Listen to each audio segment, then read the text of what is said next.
Hallo und schön, dass du hier bist. Und weil sich einige von euch Infos zum Thema Elektrosmog gewünscht haben, gibt es heute mal ein langes Video dazu. Ich bin absolut kein Experte zu diesem Thema, dennoch begleitet mich das Ganze schon länger und ich habe mich für dieses Video auch mit jemandem unterhalten, der sich da ganz gut auskennt. Außerdem habe ich noch das Internet durchforstet und mir ist schier schwindlig geworden. Denn es gibt natürlich unzählige Beiträge und Videos zu dem Thema und vorab schon mal zu deiner Info die Meinung, ob E-Smog uns jetzt schadet oder nicht. Und da geht es hauptsächlich um Mobilfunk und 5G, teilt sich in zwei Lager, die sich sehr kontrovers begegnen. Da ich kein Experte bin, möchte ich in diesem Video dennoch versuchen, zum einen die Fakten beider Standpunkte auf den Tisch zu bringen und zum anderen etwaige Lösungsmöglichkeiten aufzuzeigen. Aber letztendlich sollte sich jeder selbst ein Bild machen, sofern das Thema von Interesse ist. Und mein ganz persönlicher Wegweiser ist häufig mein Gefühl zu den Dingen als ausschließlich der Verstand. Dann geht's jetzt mal los und zuerst mal, was bedeutet Elektrosmog überhaupt? Der Name wurde ja aus den Begriffen Elektro und Smog zusammengesetzt. Smog, was übersetzt Nebel oder Dunst heißt, wird häufig im Zusammenhang mit der Umweltverschmutzung durch Verkehr und Industrie genutzt und bezeichnet in dem Fall eine großflächige Verschmutzung, die sich als dunstartiger Schleier zeigt, eben ein aus Schadstoffen bestehender Nebel. Bei Elektrosmog ist die Verschmutzung der Umwelt durch verschiedene Strahlungen gemeint, welche mit der Elektrotechnik in Zusammenhang stehen. Es handelt sich um elektrische, magnetische und elektromagnetische Felder, die sich wie ein Nebel über große Gebiete flächendeckend erstrecken. Fakt ist, dass alle Leitungen um uns herum, in denen elektrischer Strom fließt oder schwingt, unsichtbaren Elektrosmog in die Umgebung abgeben. Also quasi überall. Man unterscheidet zwischen zwei verschiedenen Arten von Strahlung, nämlich der niederfrequenten und der hochfrequenten. Die Niederfrequenzen finden wir zum Beispiel bei Hausanschlüssen und Verteilerkästen, Kabel, egal ob Auf- oder Unterputz, bei Lichtschaltern, Steckdosen, Dimmern und Verlängerungen. Ebenso bei Lampen, Freileitungen und auch bei Trafostationen. Hochfrequente Strahlung hingegen geht von Handys durch Mobilfunkstrahlung, Smartphones, zusätzlich durch UMTS und LTE oder auch Übertragungsmedien wie Bluetooth, WLAN und DECT aus. Aber auch von Mikrowellen, Antennensignalen für Radio und Fernsehen, CB-Funkgeräten, Babyphones oder Polizeifunk. Und natürlich von 4 und 5G. Und vielleicht hast du auch schon mal den Begriff EMF gehört, also elektromagnetische Felder. Das ist ein gängiger Überbegriff für diese Art von Strahlung. Eine Vielzahl von Geräten arbeitet mit hochfrequenten Spannungen. Dabei entsteht durch die Verschmelzung von elektrischem und magnetischem Feld eine Strahlung, welche als elektromagnetische Strahlung bezeichnet wird. Im Bezug auf E-Smog ist es so, dass bei niedriger Frequenz, also unter 10 Kilohertz, elektrische und magnetische Felder im Bereich der Quelle entstehen und dort bleiben. Während hochfrequente elektromagnetische Felder sich vom Ursprung lösen und in alle Richtungen strahlen. Dieser Effekt wird beispielsweise bei Antennen ganz gezielt genutzt. Deshalb sind wir auch fast immer dieser Strahlung ausgesetzt. Soweit, so gut. Und wie ist es jetzt mit den zwei völlig konträren Meinungen zum Thema? Auf der einen Seite haben wir zum Beispiel offizielle Stellen, welche die gesundheitlichen Gefahren bewerten und Richtlinien bzw. Grenzwerte festlegen. Diese kamen zu dem Schluss, dass es für eine gesundheitliche Gefahr aufgrund von hochfrequenter Strahlung keine stichhaltigen wissenschaftlichen Beweise gibt.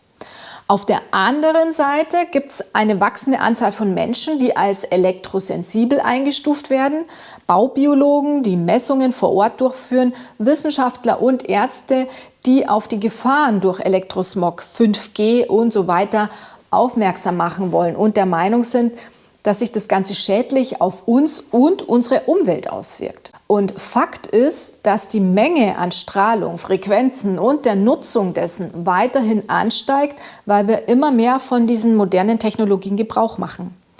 Aber obwohl offizielle Stellen nicht von einer gesundheitlichen Gefährdung ausgehen, gibt es gesetzliche Schutzmaßnahmen für die Bevölkerung. Vorab will ich dir noch ein paar Infos zu den Eigenschaften elektromagnetischer Strahlung an die Hand geben. Zum einen übertragen elektromagnetische Strahlen Energie, die von den Körperzellen absorbiert werden, wenn diese drauf trifft. Ist der Energiegehalt der elektromagnetischen Strahlung sehr groß, sprechen Wissenschaftler von ionisierender Strahlung, weil diese Energie ausreicht, Atome und Moleküle zu verändern. Des Weiteren weiß man, dass ionisierende Strahlung Biomoleküle wie Proteine oder DNA aufbrechen kann, was wiederum zu gesundheitlichen Problemen wie der Entstehung von Krebs führen kann. Ein Beispiel dazu sind Röntgenstrahlen. Hingegen Handys oder Computer im WLAN senden Strahlungen aus, die viel weniger Energie transportieren. Dies wird als nicht ionisierende Strahlung bezeichnet. Für beide Arten von Strahlung gibt es, wie vorhin erwähnt, Grenzwerte, um uns vor gesundheitlichen Gefahren zu schützen. Allerdings ist in diesem Diskurs umstritten, wie diese Werte festgelegt werden, vor allem die der nicht ionisierenden Strahlung von Handys und WLAN. Die Gesetzgebung zum Schutz der Bevölkerung vor Hochfrequenzstrahlung folgt den Richtlinien des Vereins International Commission on Non-Ionizing Radiation Protection, heißt übersetzt so viel wie Internationale Kommission zum Schutz vor nicht ionisierender Strahlung. Und diese Richtlinien beruhen auf der Annahme, dass die einzig bewiesene gesundheitliche Wirkung von hochfrequenten elektromagnetischen Feldern die Erwärmung des Gewebes ist. Das tritt bei hoher Dosierung auf, wie zum Beispiel in einer Mikrowelle. Nach Meinung der ICNIRP droht erst dann Gefahr, wenn die mit der Strahlung übertragene Energie mehr als 2 Watt pro Kilogramm Körpergewicht erreicht, weil erst ab diesem Niveau die Temperatur im Gewebe messbar steigt und darauf beruhen bis heute alle gesetzlichen Grenzwerte zur Sendestärke von Basisstationen und Mobiltelefone. Die meisten europäischen Regierungen folgen mit ihren nationalen Strahlenschutzwerten diesen Richtlinien und auch die WHO arbeitet mit dem Verein zusammen. Über die Arbeit des ICNIRP gibt es auch durchaus kontroverse Ansichten. Wer mehr darüber wissen möchte, den verweise ich an dieser Stelle auf Wikipedia. Und aufgrund des immer wieder geäußerten Verdachts von gesundheitlichen Auswirkungen auf den Menschen konzipierte das Bundesamt für Strahlenschutz das Deutsche Mobilfunkforschungsprogramm DMF, welches von 2002 bis 2008 durchgeführt wurde. Laut Bundesregierung hat dieses Forschungsprogramm die Unschädlichkeit der Mobilfunkstrahlung bewiesen. Allerdings steht im Abschlussbericht ganz klar, nicht abschließend zu klären ist die Frage nach Langzeitwirkungen am Menschen, vor allem über einen Zeithorizont von 10 Jahren hinaus, sowohl für Erwachsene als auch für Kinder. Gegenüber steht die These, dass Hochfrequenzstrahlen und die daraus entstehenden EMFs unvermeidlich weitere sogenannte nicht-thermische Effekte in lebenden Zellen erzeugen, selbst wenn sie niedrig dosiert sind. Denn schließlich beruhen biologische Prozesse stets auf elektrochemischen Vorgängen, etwa bei den Übertragungen von Nervenimpulsen. Das wird vom ICNIRP auch nicht bestritten, nur sind sie eben nicht von deren gesundheitsschädlicher Wirkung überzeugt. Es ist mittlerweile über 50 Jahre her, seit die amerikanische Regierung erstmals Dokumente veröffentlichte, in denen die Existenz schädlicher Folgen von EMF-Belastung eingeräumt wurde. Was Wissenschaftler seitdem an Beweisen für die gesundheitlichen Risiken von EMF gefunden haben, ist im Bioinitiative Report zusammengefasst, den die Bioinitiative Working Group 2012 veröffentlichte. Das ist ein Zusammenschluss von 29 Autoren aus 10 Nationen. Ihr Fazit: Bioeffekte sind eindeutig nachgewiesen und treten bereits bei sehr geringen Expositionswerten von elektromagnetischen Feldern und hochfrequenter Strahlung auf.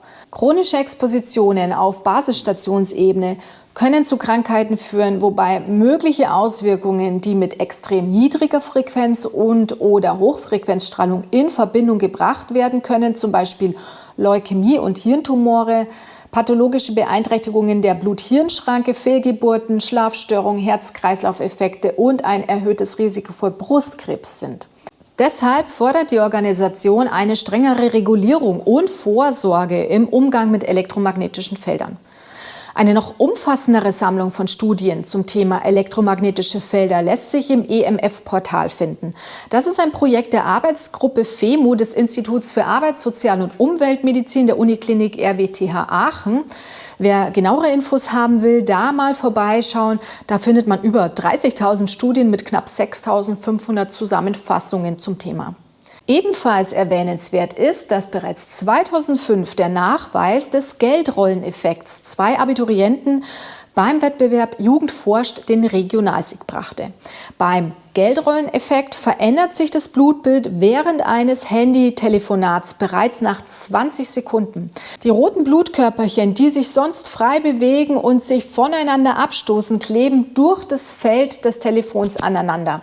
Wenn dieses Paket durch kleine Gefäße hindurch muss, steigt die Gefahr einer Thrombose, eines Infarkts oder Schlaganfalls. Will man natürlich nicht. Der Geldrolleneffekt kann übrigens auch noch aufgrund anderer Einflüsse entstehen und um da entgegenzuwirken, können verschiedene Maßnahmen helfen, unter anderem auch der Diamond Sheet Zapper mit dem Dauerzap-Programm. Worauf ich auch noch kurz eingehen will, ist der Begriff Elektrosensibilität bzw. Elektrohypersensibilität. Diesen hatte ich anfangs schon mal erwähnt. Die WHO schätzt, dass 3% der Weltbevölkerung an Elektrosensibilität leiden und sie haben auch einen offiziellen Diagnoseschlüssel im ICD-10 festgelegt. Elektrohypersensibilität ist dementsprechend kassenärztlich diagnostizierbar. Das Electromagnetic Pollution Observatory in den Vereinigten Staaten gibt wiederum an, dass der Anteil der amerikanischen Bevölkerung, der an Elektrosensibilität leidet, 10% beträgt. Diese Menschen berichten über massive Probleme aufgrund von Elektrosmog. Und es gibt 2 Länder, da wird es als Diagnose offiziell anerkannt, nämlich in Schweden und in Frankreich. In Deutschland gibt es bis dato keine offizielle Anerkennung von Elektrosensibilität als eigenständige Erkrankung. Es gibt aber einige Gerichtsurteile zugunsten von Betroffenen, die beispielsweise Ansprüche auf finanzielle Unterstützung oder den Abbau von Mobilfunkmasten durchsetzen konnten. Der Begriff Elektrosensibilität wurde in den 1980er Jahren geprägt, aber Berichte über ähnliche Symptome reichen bis in die 1930er Jahre zurück. Allerdings bleibt auch das ein kontroverses Thema in der wissenschaftlichen Gemeinschaft. Und was sind es jetzt für Beschwerden, über die Betroffene klagen? Unter anderem Schlafstörungen, Schlaflosigkeit, Konzentrationsschwäche, chronische Müdigkeit, Unwohlsein, einen Verlust an Merkfähigkeit über Kopfschmerzen, Depressionen, gesteigerte Stressanfälligkeit bis hin zu Fruchtbarkeitsstörungen, gesteigerter Infektanfälligkeit, Veränderungen des Blutbildes, Angstzustände, Gereiztheit oder auch Herzbeschwerden. Dabei ist die Elektrosensibilität nicht angeboren, sondern sie entwickelt sich. Die Latenzzeit kann dabei zwischen 5 und 10 Jahren liegen. Und die Zahl der elektrosensiblen Menschen stieg mit Ausbau der Funknetze, der seit 2009 massiv betrieben wurde, deutlich an. Soweit die beiden unterschiedlichen Meinungen zum Thema. Ich habe versucht, das Ganze so kompakt wie möglich zusammenzufassen. Sicherlich gibt es noch mehr, was man erwähnen könnte, aber wenn ihr euch da noch weiter einlesen wollt, dann schaut in der Infobox nach, da findet ihr weiterführende Links. So, und was macht man jetzt mit all den ganzen Informationen? Wie anfänglich schon erwähnt, sollte jeder für sich entscheiden, ob er das EMF bzw. Elektrosmog-Thema für sich und seine Familie als Problem sieht oder ob es eine zu vernachlässigende Begleiterscheinung unserer modernen Lebensgewohnheiten darstellt. Denn davon entziehen können wir uns einfach nicht. Wir sind dem Ganzen ausgesetzt, egal ob wir das persönlich als schädlich oder nicht schädlich bewerten. Von Seiten der EMF-Aufklärer werden mittlerweile immer mehr Lösungen angeboten, die einen Schutz vor EMF und E-Smog bieten sollen. Schließlich gibt es auch zu jedem Problem eine Lösung. Deshalb auch von mir jetzt noch die ein oder andere Möglichkeit, was du tun kannst, wenn du das Gefühl hast, du möchtest dich vor eventuell negativen Auswirkungen von Hoch- und Niederfrequenzen schützen. Dazu noch mal kurz zurück auf Anfang zu den niederfrequenten Strahlungen, ausgelöst durch Elektrogeräte, Steckdosen, Stromkabel und so weiter. Und da gibt es ja auch einen Diskurs, ob schädlich oder nicht. Hier möchte ich ganz kurz ein paar Methoden erwähnen, die zur Abschirmung von niederfrequenten elektrischen Feldern empfohlen werden. Was du selber beachten und umsetzen kannst, ist zum Beispiel, sich keine Laptops, Tablets oder andere elektrische Geräte auf den Schoß zu legen. Jegliche digitalen und elektronischen Geräte haben am Schlafplatz nichts zu suchen, da auch an Dinge wie Nachtlampen, Heizdecken oder Wasserbetten denken. Geräte am besten nur außerhalb des Schlaf- oder Wohnbereichs, bestenfalls nur tagsüber laden, denn das Laden erzeugt hohe EMFs in der Nähe des Kabels. Am besten den Stecker aus der Steckdose ziehen nach abgeschlossenem Ladevorgang. Auf eine Mikrowelle verzichten, nur batteriebetriebene Wecker benutzen, nachts im Schlafzimmer den Strom, wenn möglich, ganz abstellen. Es kann zum Beispiel Sinn machen, sogenannte Netzfreischalter zu installieren. Diese unterbrechen den Stromkreis, wenn kein Strom mehr verbraucht wird. Dann gibt es auch spezielle Kabel mit verdrillten Drähten zum Abschirmen elektrischer Leitungen und Abschirmstoffe oder auch schon geschirmte Elektroartikel. Auch eine regelmäßige Erdung hilft dem Körper, die niederfrequenten elektrischen Strahlungen zu minimieren. Das kannst du auch natürlich mit dem Diamond Shield Zapper erreichen, indem du dich am besten täglich an das Gerät anschließt. Das musst du nicht im Zuge einer Anwendung machen. Du kannst den Zapper auch ausgeschaltet mit dir verbinden und so profitierst du von der Erdung. Oder du machst es, indem du barfuß durch die Wiese läufst, am besten durch feuchtes Gras. Des Weiteren habe ich gelesen, dass eine Abschirmung niederfrequenter Magnetfelder, wie zum Beispiel von Hochspannungsleitungen, wohl nicht vollständig möglich ist, da diese Metall und sogar Blei passieren können. Für Möglichkeiten, hochfrequente Strahlung abzuschwächen, findet man im Internet viele verschiedene Anbieter und auch verschiedene Arten von Geräten, Anhänger und so weiter, die einen auf physikalischer Grundlage, andere wiederum mit Magnetfeldern oder auch mit Hilfe der Bioresonanz. Das Ganze ist leider zum Teil auch ganz schön unübersichtlich und wenn man interessiert ist, sich sowas zu kaufen, sollte man sich vorher einfach gut darüber informieren. So, ich hoffe, du bist noch da. Das war jetzt ein wirklich langes Video mit sehr viel Input. Wie schon vorher mal erwähnt, gibt es noch unzählige weitere Aspekte zu den Pros und Kontras. Schreib mir mal gerne in die Kommentare, wie du es mit dem Thema hältst. Siehst du die stetige Ausweitung der Strahlung als bedenklich oder stört dich das nicht? Und gibt es vielleicht was du empfehlen kannst? Ich würde mich freuen, von dir zu lesen. Auch will ich noch auf unsere Diamond Shield Community verweisen. Da ist mittlerweile so einiges los. Du findest die Aufzeichnungen der monatlichen Webinare mit Heilpraktiker Axel Forstner und kannst dich austauschen, Fragen stellen und so weiter. Für all unsere englischsprachigen Zuschauer will ich auch noch auf den neuen englischen YouTube-Kanal hinweisen. Zur besseren Übersicht haben wir uns gedacht, die englischen Videos nochmal separat dort zur Verfügung zu stellen. Also auch gerne weitersagen. Und du findest uns jetzt auch auf Instagram. Schau dort sehr gerne vorbei. Alle wichtigen Links und auch Affiliate-Links mit 5% Rabatt für dich findest du in der Videobeschreibung unten. Also, wenn du das Thema noch weiter vertiefen willst, klick dich da mal durch. Jetzt wünsche ich dir noch alles Gute, eine schöne Zeit und bis bald.